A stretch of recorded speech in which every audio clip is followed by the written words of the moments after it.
Hey, my friends, I'm Matt. This is the 10-Minute Bible Hour podcast, and like you, I am holed up doing the social distancing thing right now, and I know some of you are probably out and still needing to go to work and provide services and things that everybody's depending on, and just no matter what your role in this is and what you're doing, thanks in advance, and thanks, I guess, after the fact as well for what you're contributing to making a tricky situation better. So high fives to everybody all around. We're going to weather this coronavirus thing together. And while we do so, hey, we got a little bit of extra time to sit and think about this thing that the New Testament text holds out as being bigger and truer and realer than even the most frantic moments we might encounter in our lives. And so we're going to take some time and think about it. So we're in Matthew chapter 5. We have been since forever. This is the Sermon on the Mount. Jesus opens with a big block of beautiful thought. Here's all these awesome things about this truer, realer kingdom that I am bringing with me. Here's a little bit about the role that you play in it. And then as we've discussed, surely a lot of people were like, that sounds awesome, but we already have a religion. How do these two things fit together, Jesus? And his answer starts in verse 17. Do not think that I've come to abolish the law or the prophets. I haven't come to abolish them, but to fulfill them. Now, in order to understand that and understand how it would have struck the original audience, we got to put ourselves in their heads. Let's go with an example to try and get into the psyche. The Cubs and the Red Sox lost at baseball for forever. I mean, I remember the Cubs, their last win until recently in terms of a championship was like 1912 or 1918 or 1908. It was something like that. It was forever ago. And the Red Sox hadn't won in forever either. Coming into the 2000s, they both had curses. One had to do with a goat. The other had to do with trading away Babe Ruth. And so what happened is the psyche of the fan bases of the Chicago Cubs and the Boston Red Sox for really like almost a century became one of lovable losing. We just lose. It's what we do, and we're cursed, and things are against us, and we're trying to move forward, but we have solidarity in our losingness. And I think it became just part of the DNA of those fan bases. And then, well, within the last 20 years, they both started winning and actually won championships. And then Cubs and Red Sox fans kind of didn't know what to do identity-wise. Like, who are we now? This is confusing and weird. We're not used to winning. Well, likewise, I think the audience on the hill that's listening to Jesus talk about this stuff is used to a set of ground rules, a normal that they've adjusted to, and the idea of some kind of resolution or winning is maybe a little bit foreign here. So we go all the way back to the beginning of the psyche, the psychological process that these people would have embraced, and I suppose you can go back even earlier if you want, but I'm going to pick it up in Genesis chapter 12. I think these people would have been thinking, all right, we're children of Abraham. Our religion starts with Abraham when God picked him, when his name was still Abram, out of the land of Ur of the Chaldeans, and makes this strange, beautiful, cryptic, open-ended promise to him that goes like this, Genesis 12:1. The Lord had said to Abram, leave your country, your people, and your father's household, and go to the land I'll show you. I'll make you into a great nation, and I'll bless you. I'll make your name great, and you'll be a blessing. I'll bless those who bless you, and whoever curses you, I will curse, and all peoples on earth will be blessed through you. So Abram left, and as the Lord told him, and he took people along, and then things happened. And that sort of sets the trajectory of the Old Testament in that you've got the descendants of this guy who are going to be the main human characters, and you get the impression it's going to be a little bit of up and down there just based on what God said to him in that commissioning, in that covenant, rather. A few centuries pass. The descendants of Abraham end up in slavery in Egypt. Moses, of course, is the guy who leads them out of that, and it's too complex to read. I covered it in an earlier episode of the podcast, but spread out over a whole bunch of chapters of Old Testament is what we call the Mosaic covenant. And there, God makes a deal with Moses where he's like, all right, look, this is a conditional thing. The deal with Abraham, it was unconditional. No matter what, I was going to do that stuff. This is conditional. I'm your God. You're my people. You're going to obey me. If you do obey me, I'm going to bless you. If you disobey me, I'm going to punish you. But either way, everybody's going to come to the same conclusion that those people's God is the one true God. And there we get more clarity on the narrative trajectory of the history of the people represented by those who were sitting on the hill listening to Jesus. It's this up and down of we get stuff right, we get the blessing of God, we get stuff wrong, we get the punishment of God. And the relationship with the nations is going to have a lot to do with that as well. Well, then we fast forward to 2 Samuel 7. I should know this just off the top of my head. Thumbing. Yes, 2 Samuel 7, and I don't remember where it starts. How about verse 11? Okay, so God now is going to talk to David through the prophet Nathan. And David, who's the second king of Israel, over 1,000 years after Abraham, he's like, it's time for God to live in a temple, in a house among us. And the response seems to be, no, let's not worry about that right now. We'll get to that in a minute. Here's something better. The Lord declares to you, David, that the Lord himself will establish a house for you. When your days are over and you rest with your fathers, I'll raise up your offspring to succeed you, who will come from your own body, and I'll establish his kingdom.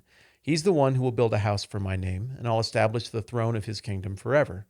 I'll be his father, and he'll be my son, and when he does wrong, I'll punish him with the rod of men, with the floggings inflicted by men. But my love will never be taken away from him. For as I took it away from Saul, whom I removed before you, your house and your kingdom will endure forever before me. Your throne will be established forever. And then Nathan reported to David all the words of this entire revelation. So obviously there's two things going on there. One is that we're talking about Solomon, the son of David, who would actually go on to build the temple, and the worldly lineage that comes out of Solomon. And again, this third covenant gives us that sense that there's going to be some up and down, some positive and negative interactions with the nations around him, but that ultimately the bigger promise is that there's going to be this eternal kingdom and that it's going to last forever, and that a descendant of David is going to sit on that throne forever. And then that gets clarified as we move ahead into Isaiah. There's so many passages that we could look at from the prophets, but trying to kind of hit the same ones again and again so they get drilled into our brain. It looks like the kingdoms of Israel have fallen, Israel and Judah. They're away in captivity. Will the promises of God work out? And then you get to Isaiah 11, and you see a shoot will come from the stump of Jesse. Jesse was David's dad. From his roots, a branch will bear fruit. The Spirit of the Lord will rest on him, the Spirit of wisdom and of understanding, the Spirit of counsel and of power, the Spirit of knowledge and the fear of the Lord, and he will delight in the fear of the Lord. And then it goes on and says a whole bunch more. Isaiah chapter 9 talks about it. Isaiah chapter 53 talks about it. All of these ideas about this promised one who will ultimately be the descendant of Jesse, the descendant of David, who will sit on the throne forever. But then after all of this prophecy happens, of course, Alexander the Great comes along, the Romans come along, and it's just not going well. So the people, again, sitting on that hillside would have said, we have what we call the law. And the law, again, doesn't just mean the rules of the Old Testament. It's the whole narrative and narrative thrust and theological narrative thrust of the Old Testament. They would have had that in their head. We lose, and we've been losing for a really long time. And we can imagine that winning is a thing that sort of happens, or maybe happens to other people, but we can't picture it for ourselves. So when Jesus says to this audience that he's going to be the fulfillment of the law, what he is suggesting is that he's going to be the bump. He's going to be the completion, not just of their theology, not just of their rules, not just of their religious system, but of their history and everything about who they are. So he's making it very clear. All that stuff about Abraham and Moses and David and the promises made to them, that stuff is not going away. They would have understood that in this one sentence that Jesus is saying. I'm not wrecking all of that. I'm not wadding that up and throwing it over my shoulder and starting a new religion. All of that stuff that God did through the stories and the narrative, all of the loose ends that haven't been tied up, yet we're not just wadding that up like season 8 of Game of Thrones and just punting on it all. No. All of it's going to be resolved to completion in a perfectly satisfactory way, better than any of you could imagine. This is going to be fulfilled.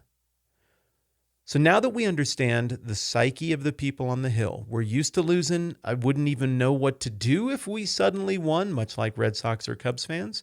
Now that we understand their psyche, we are better positioned to go back and look at the specifics of the details of their law to be able to think through, what is Jesus alluding to? How does he actually fulfill what they would have understood to be the law? Now, we've looked at part of that. Already, Matthew's addressed that in the prophetic sense, right? I mean, the stuff that we did in the first 20 episodes where there's just all of that, and thus was fulfilled what was written by the prophet when he said da-da-da-da-da. So he's the fulfillment of the law and the prophets, the whole story. Because of that we've already looked at closely, We see that he's the beginning of the fulfillment of the law from a narrative sense already. That's why we opened with a genealogy in the book of Matthew. So we get that sense of how every one of those names conjures in the minds of the original audience a story. And gradually we come to see how Jesus is the completion of all of those stories. But what we need to look at next is the specific elements of the actual written, revealed law. Here's how you do business in a community. Here's how you worship. Here's how you do Old Testament, Jewish, Hebrew, Israelite church. Here's how you do the sacrificial system. And how is Jesus the fulfillment of that? Those other two elements, prophetic and narrative, those are becoming more clear. But next time around, we're going to look at the actual law and sacrificial system elements to see how Jesus is the fulfillment of those. And that might take a little while, so that could be the rest of our week. We'll see what happens. Whatever the case, hey, thanks again for hanging out with me. Thanks again for being people who care about what's right and the bigger picture during a tricky time. And thanks for being people who are willing to take the long, patient road to trying to really understand at least what this holds out as being, the God who made everything has in mind for what people can do when they face the difficult things of this world and what the greater reality is and what role we might play in all of that. I understand that we could try to cut a bunch of corners and be like, hey, just do these things, think these things, but I'm not in charge of that. And I don't really know how to or want to dictate that to anybody.